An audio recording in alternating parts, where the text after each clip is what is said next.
Hi friends, എല്ലാവർക്കും എൻ്റെ വീഡിയോയിലേക്ക് സ്വാഗതം. കുട്ടികൾക്കും മുതിർന്നവർക്കൊക്കെ ഒരുപോലെ ഇഷ്ടപ്പെടുന്ന ഒരു ഫുഡ് ഐറ്റമാണ് കേട്ടോ ഞാൻ ഇന്നിവിടെ തയ്യാറാക്കിയിരിക്കുന്നത്.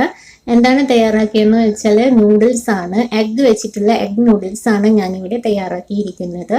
എഗ്ഗ് നൂഡിൽസ് ഒക്കെ ഒരുവിധം കുട്ടികൾക്കൊക്കെ ഇഷ്ടമാണ്. കാരണം ഭക്ഷണം കഴിക്കാത്തവരാണെങ്കിൽ കൂടി നൂഡിൽസ് മുഴുവനായിട്ടും കഴിച്ചോളും.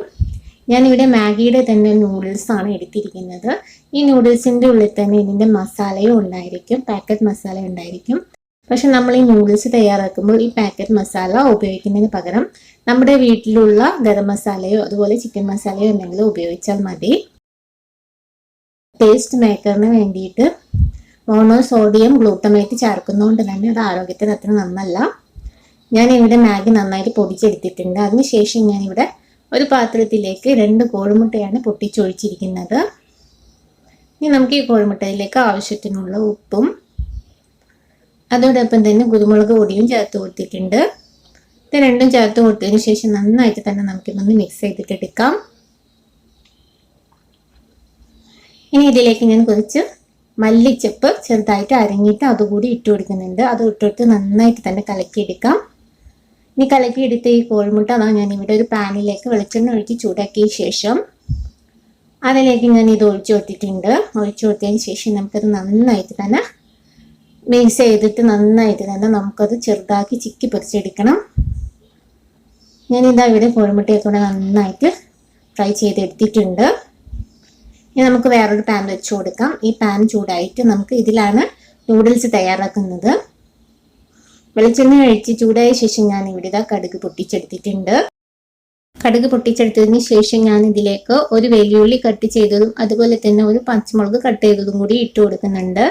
വെല്ലുള്ളി നൂഡിൽസിൽ ചേർക്കണമെന്ന് നിർബന്ധമൊന്നുമില്ല. പക്ഷെ വെല്ലുള്ളി ചേർക്കുമ്പോൾ നമ്മുടെ നൂഡിൽസ് വേവിച്ചെടുക്കുമ്പോൾ പ്രത്യേക ടേസ്റ്റാണ്. കാരണം ഉള്ളി എന്ന് പറയുന്ന ടേസ്റ്റ് മേക്കർ ആയതുകൊണ്ട് തന്നെ എന്തൊരു ഭക്ഷണത്തിൽ ചേർത്താലും അതിൻ്റെതായിട്ടുള്ള ടേസ്റ്റ് കിട്ടും.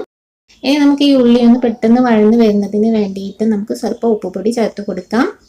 ഉള്ളി പെട്ടെന്ന് വഴന്ന് വരാൻ വേണ്ടിയിട്ടാണ് ഉപ്പുപൊടി ചേർത്ത് കൊടുത്തിരിക്കുന്നത്. ഇനി നമുക്ക് ഉള്ളി നന്നായിട്ട് വഴറ്റിയെടുക്കാം. നമുക്ക് ഇതിലേക്ക് പച്ചക്കറികളെല്ലാം ആഡ് ചെയ്യാം കേട്ടോ. ബീൻസും അതുപോലെ തന്നെ ക്യാരറ്റൊക്കെ ആഡ് ചെയ്ത് കഴിഞ്ഞാൽ നമ്മുടെ നൂഡിൽസ് കുറച്ചുകൂടി പ്രോട്ടീൻ റിച്ച് ആവും. ഇനി ഇതിലേക്ക് ആവശ്യത്തിനുള്ള വെള്ളവും ഒഴിച്ചു കൊടുക്കാം. ഞാനിവിടെ 1.5 കപ്പ് വെള്ളം ഒഴിച്ചു കൊടുത്തിട്ടുണ്ട്.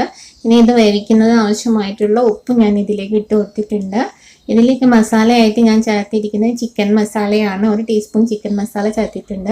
നമ്മുടെ കയ്യിലുള്ള മസാലകൾ എന്ത് വേണമെങ്കിലും നമുക്കിതിലേക്ക് ചേർത്ത് കൊടുക്കാം. ഗരം മസാലയോ ചിക്കൻ മസാലയോ അതുപോലെ എന്തെങ്കിലും മസാല അത് ഇട്ട് കൊടുത്തതിന് ശേഷം ഞാൻ ഇവിടെ നൂഡിൽസ് ചേർത്ത് കൊടുത്തിട്ടുണ്ട്. ഞാനിവിടെ പൊടിച്ച് വെച്ചിരിക്കുന്ന നൂഡിൽസ് 1.5 കപ്പാണ്. അത് അളവിൽ തന്നെയാണ് ഞാൻ വെള്ളവും ചേർത്ത് കൊടുത്തിരിക്കുന്നത്. 1.5 കപ്പ് വെള്ളവും ചേർത്ത് കൊടുത്തിട്ടുണ്ടായിരുന്നു. ഇപ്പോൾ വെള്ളമൊക്കെ നന്നായിട്ട് വറ്റി നമ്മുടെ നൂഡിൽസ് ഒക്കെ റെഡി ആയിട്ട് വന്നിട്ടുണ്ട്. ഇനി അതിലേക്ക് കുറച്ച് കറിവേപ്പില അരിഞ്ഞതും കൂടി ഞാനിവിടെ ചേർത്ത് കൊടുത്തിട്ടുണ്ട്. ഇനി നമുക്ക് നേരത്തെ വേവിച്ച് വെച്ചിരിക്കുന്ന കോഴിമുട്ട ഉണ്ടല്ലോ, ആ കോഴിമുട്ടയും കൂടെ നമുക്ക് ഇതിലേക്ക് ചേർത്ത് കൊടുക്കാം. കോഴിമുട്ടയോടെ ചേർത്ത് കൊടുത്തതിന് ശേഷം നന്നായിട്ടൊന്ന് നമുക്ക് മിക്സ് ചെയ്തെടുക്കാം. ഇപ്പം നമ്മുടെ ഹെൽത്തി ആയിട്ടുള്ള എഗ് നൂഡിൽസ് ഇവിടെ റെഡി ആയിട്ടുണ്ട്. വളരെ ടേസ്റ്റിയാണ്. കുട്ടികൾക്കൊക്കെ നന്നായിട്ട് ഇഷ്ടപ്പെടും. ഇതുപോലെയൊക്കെ ഒന്ന് തയ്യാറാക്കി നോക്കുക. അതുപോലെ തന്നെ ഈ നൂഡിൽസിൻ്റെ പാക്കറ്റിലുണ്ടാകുന്ന മസാല ഇതിൽ കഴിയുന്നതും ഉപയോഗിക്കാതിരിക്കുക. അതിൽ MSGയുടെ കണ്ടന്റ് നന്നായിട്ട് അടങ്ങിയിട്ടുള്ളത് കൊണ്ട് അത് ആരോഗ്യത്തിന് അത്ര നല്ലതല്ല. പകരം നമ്മുടെ വീടുകളിലുള്ള മസാലപ്പൊടികൾ എന്തെങ്കിലും ഉപയോഗിച്ചാൽ മതിയാകും. അപ്പോൾ എൻ്റെ വീഡിയോ ഇഷ്ടമായ ലൈക്ക് ചെയ്യാനും ഷെയർ ചെയ്യാനും സബ്സ്ക്രൈബ് ചെയ്യാനും മറക്കരുത്. സബ്സ്ക്രൈബ് ചെയ്യുമ്പോൾ ബെല്ലൈക്കൺ കൂടി ഒന്ന് എനേബിൾ ചെയ്തിട്ട് വയ്ക്കാം. See you with another video. Thank you.